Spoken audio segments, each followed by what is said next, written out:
Bonjour les amis et bienvenue. Je ne sais pas si vous êtes en train de me regarder au petit déjeuner, auquel cas vous êtes en train peut-être de consommer votre café ou votre thé, mais je voudrais vous répondre à une question qui m'a été posée dernièrement sur que penser du café.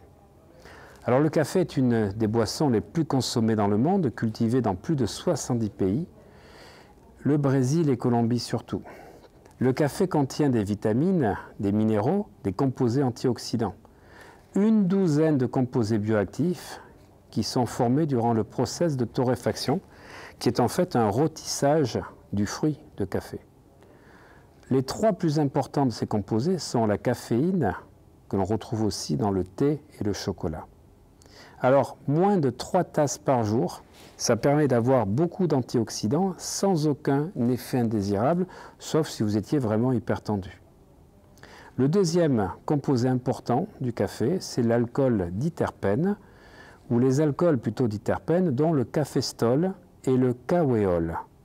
Le caféstol, eh bien, si vous prenez du café bouilli, vous aurez 1,2 mg à 18 mg donc par tasse. L'expresso, c'est 0,2 à 4,5 et par filtre, c'est 0 à 0,1 mg. Donc privilégiez plutôt le café bouilli que le café expresso.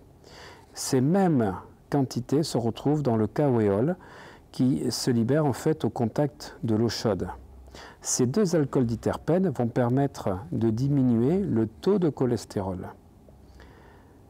Troisième composé, antioxydants, et vous avez donc des composés phénoliques qui vont permettre, donc, dont vous reconnaissez grâce à l'odeur caractéristique, et ces composés phénoliques vont permettre d'améliorer la mémoire, la circulation, la concentration, le moral.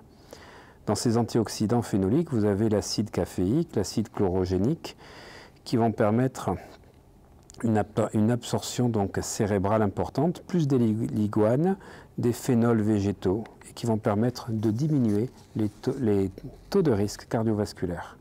Alors le café comporte 5 vertus essentielles.